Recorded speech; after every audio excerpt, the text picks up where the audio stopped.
Assalamualaikum warahmatullahi wabarakatuh. Halo teman-teman semuanya, apa kabar kalian hari ini? Semoga sehat selalu dan pastinya salam sejahtera untuk kita semua. Ada pepatah yang mengatakan nih, bahwa tak kenal maka tak sayang. Maka izinkan saya memperkenalkan diri terlebih dahulu. Saya Niken Putri Astianiruh, NIM 2111204007, Prodi Tadris Bahasa Inggris, Tarbiyah dan Ilmu Keagamaan Universitas Islam Haji Muhammad Idris Samarinda. Di sini saya ingin berbagi ilmu kepada teman-teman semua mengenai implementasi nilai-nilai Pancasila pada kehidupan kampus. Yang pastinya kita sebagai mahasiswa dan mahasiswi perlu mengetahui hal ini. Wah, pasti pada penasaran kan? Simak video ini sampai habis ya. Baik, untuk yang pertama yaitu implementasi pada sila yang pertama yang berbunyi ketuhanan yang Maha Esa dengan dilambangkan bintang. Ini digambarkan dalam bentuk segi 5 dengan warna kuning. Makna dalam lambang bintang adalah negara Indonesia adalah negara yang beragama, beriman, serta bertakwa kepada Tuhan yang Maha Esa. Nah, di sini saya akan memaparkan bagaimana implementasi dari sila yang pertama. Tujuan yang pertama yaitu agar mahasiswa dan mahasiswi mengetahui apa saja nilai-nilai yang terkandung pada sila pertama. Tujuan yang kedua yaitu untuk mengetahui bentuk pengimplementasian dari sila pertama. Ini yang semestinya harus diterapkan oleh mahasiswa dan mahasiswi di dalam kehidupan kampus. Untuk bentuk pengimplementasiannya yaitu yang pertama, percaya dan meyakini adanya Tuhan yang Maha Esa. Percaya dan yakin adanya Tuhan yang Maha Esa merupakan bentuk dari pengakuan kita bahwa Tuhan yang Maha Esa ialah sebagai zat yang utama di dalam kehidupan kita. Hal ini dapat diakui dan juga diterapkan di dalam hati, perkataan, dan juga perbuatan. Beberapa agama yang sudah dianut oleh warga Indonesia antara lain yaitu ada 6 agama. Yang pertama ada Islam, yang kedua ada Kristen Protestan, yang ketiga ada Katolik, yang keempat ada Hindu, dan kelima ada Buddha, dan juga yang terakhir ada agama Konghucu. Kehidupan seperti ini dapat diimplementasikan di dalam kehidupan kampus, khususnya pada kampus umum, negeri, maupun swasta yang terdiri dari beberapa agama yang menganut berbagai jenis kepercayaan dan diyakini oleh masing-masing individu, saling menghormati, menghargai, bekerja sama antara pemeluk agama dan para penganut kepercayaan, walaupun berbeda keyakinan. Nah, kita sebagai mahasiswa dan mahasiswi di kampus harusnya menerapkan hal ini. Mengapa? Karena dengan menghormati, menghargai, dan bekerja sama antara individu yang satu dengan yang lain, walaupun berbeda kepercayaan dan juga keyakinan, akan menumbuhkan sikap toleransi antar umat beragama. Dalam hal ini tidak ada pertikaian maupun pertentangan antara individu yang berbeda keyakinan, serta menghindari adanya sikap rasis terhadap pemeluk agama yang berbeda kepercayaan. Yang terakhir yaitu saling menghormati kebebasan dalam menjalankan ibadah sesuai agama serta kepercayaan masing-masing. Nah, kita sebagai mahasiswa dan mahasiswi tidak boleh memaksakan seseorang untuk menganut agama dan kepercayaannya terhadap orang lain. Dan pula seharusnya kita menjalankan kehidupan tanpa adanya melanggar aturan agama, kepercayaan, serta keyakinan masing-masing, serta dapat diterapkan dengan mempersilahkan dan memudahkan umat beragama lain ketika sedang menyelenggarakan hari raya keagamaan atau keyakinannya.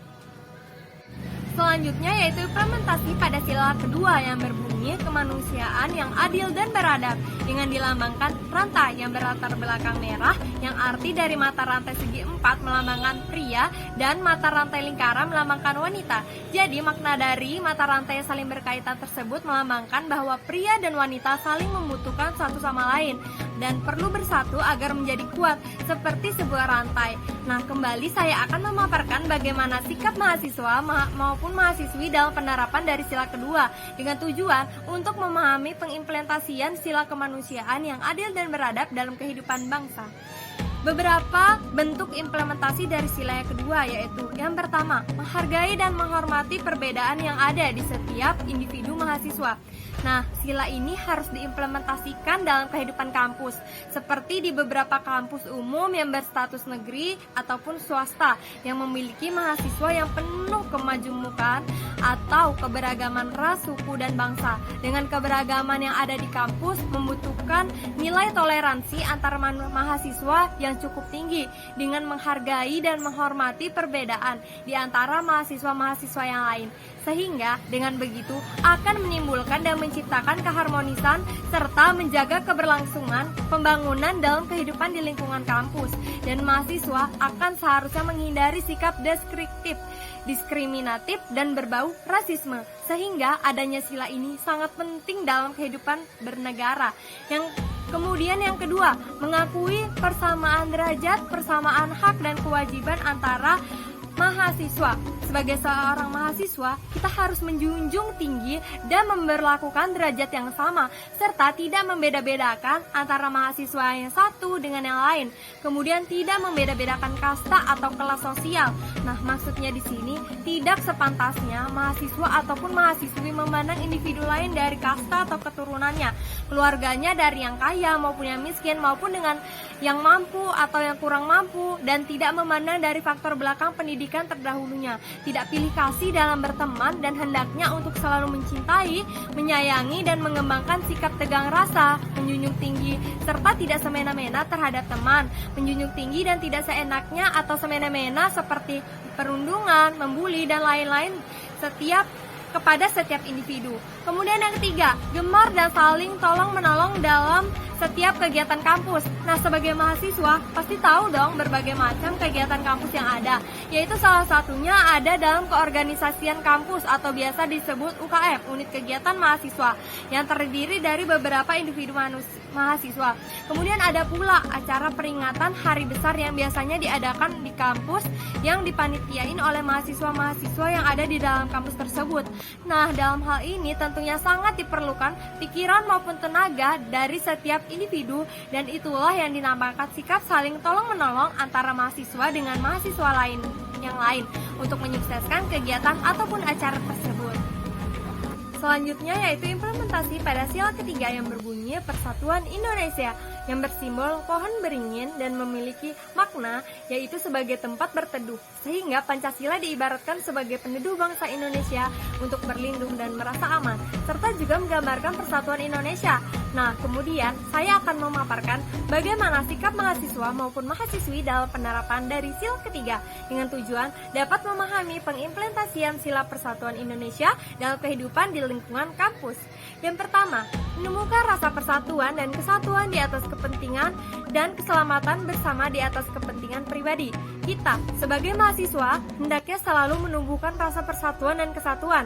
Contoh, adanya keorganisasian atau perkumpulan mahasiswa yang harus menjunjung tinggi solidaritas, walaupun di setiap individu mempunyai latar belakang yang berbeda pada keturunan, keluarga, dan pendidikannya. Dengan hal tersebut, dapat menumbuhkan sikap nasionalisme yang berarti mencintai suatu warga dari bangsa Indonesia, sehingga kita bisa menjadi warga negara satu dan tidak terpecah-pecah, sehingga membangun para mahasiswa menjadi pemuda Indonesia yang memiliki sikap yang selalu berupaya untuk menumbuhkan rasa kebersamaan di antara para mahasiswa.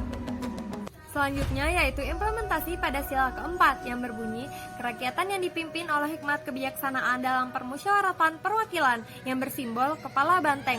Dalam artian, banteng digunakan karena banteng dianggap sebagai hewan yang memiliki jiwa sosial tinggi dan suka berkumpul, sebagaimana halnya manusia yang ketika mengambil keputusan harus dilakukan secara musyawarah.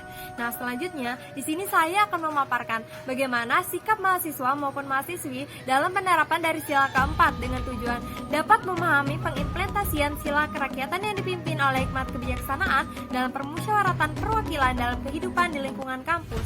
Baik, contoh bentuk implementasi sila keempat. Yang pertama, mengutamakan musyawarah untuk mencapai mufakat dalam mengambil keputusan untuk kepentingan bersama. Di setiap kampus, mahasiswa dan mahasiswi merupakan bagian dari pembangunan dalam keberlangsungan kehidupan di kampus. Oleh karena itu, pasti adanya kehidupan politik untuk melakukan kegiatan berdiskusi maupun bermusyawarah atau biasa disebut dengan hearing mengenai isu-isu yang ada serta pemilu kampus. Kegiatan bermusyawarah ini harus dilakukan dengan akal sehat dan sesuai dengan hati nurani. Hal ini sangat berpengaruh serta sangat dibutuhkan untuk menyatukan pendapat ataupun suara dan masukan dari beberapa sumber supaya keputusan yang akan diambil dapat mempercepat proses untuk mufakat serta dapat diterima semua orang dan dapat menjadikan manfaat di lingkungan kampus. Dalam melakukan musyawarah, sikap mahasiswa antara lain yaitu bertanggung jawab dalam menerima serta melaksanakan hasil musyawarah, tidak memaksakan pendapat atau kehendak kepada orang lain. Selanjutnya, yaitu implementasi pada sila kelima yang berbunyi keadilan sosial bagi seluruh rakyat Indonesia yang bersimbol padi dan kapas dan memiliki makna yaitu simbol padi berwarna kuning dan kapas berwarna hijau dengan latar belakang berwarna putih. Padi dan kapas merupakan kebutuhan dasar setiap manusia, yakni pangan dan papan, sehingga padi dan kapas diartikan kebutuhan pokok semua rakyat Indonesia tanpa melihat status atau kedudukan. Nah, selanjutnya saya akan memaparkan bagaimana sikap mahasiswa maupun mahasiswi dalam penerapan dari sila kelima dengan tujuan dapat memahami pengimplementasian sila keadilan sosial bagi seluruh rakyat Indonesia. Contoh bentuk dari implementasi sila kelima. Yang pertama, mencerminkan sikap dan suasana kekeluargaan dan kegotong royongan, sikap adil terhadap sesama. Nah, sebagai mahasiswa, seharusnya kita menjunjung tinggi nilai-nilai keadilan sesuai dengan porsinya masing-masing. Seperti contohnya di dalam kehidupan kampus. Setelah melakukan musyawarah, kita hendaknya bersikap adil yang dalam artian tidak merugikan orang lain serta mementingkan pendapat orang lain di atas kepentingan pribadi supaya tidak ada ketimpangan sosial dalam kemudian menumbuhkan rasa kekeluargaan serta melakukan gotong royong kepada terhadap warga kampus. Nah, teman-teman, dari beberapa penjabaran di atas terkait dengan nilai-nilai Pancasila merupakan salah satu contoh bagaimana sikap kita selaku mahasiswa dan mahasiswi kampus dalam menerapkan dan mengimplementasikan nilai-nilai tersebut di dalam kehidupan kampus. Karena nilai-nilai Pancasila memiliki keterkaitan antara sila yang satu dengan yang lain. Tak sedikit kita jumpai, masih banyak mahasiswa yang menganggap remeh dan berpikir, nggak penting. Padahal dengan menerapkan nilai-nilai Pancasila bisa menciptakan keharmonisan serta tujuan kita bersama. Karena Pancasila merupakan senjata, pegangan dan jati diri bagi kita sebagai mahasiswa dalam menghadapi arus globalisasi yang semakin mengancam eksistensi kepribadian bangsa. Dalam hal tersebut, hendaknya kita akan terus mampu meyakini dan mengimplementasikan nilai-nilai Pancasila dalam kehidupan kita. Nah, itu saja pemaparan dari saya. Semoga bermanfaat untuk teman-teman semua. Saya akhiri. Wassalamualaikum warahmatullahi wabarakatuh.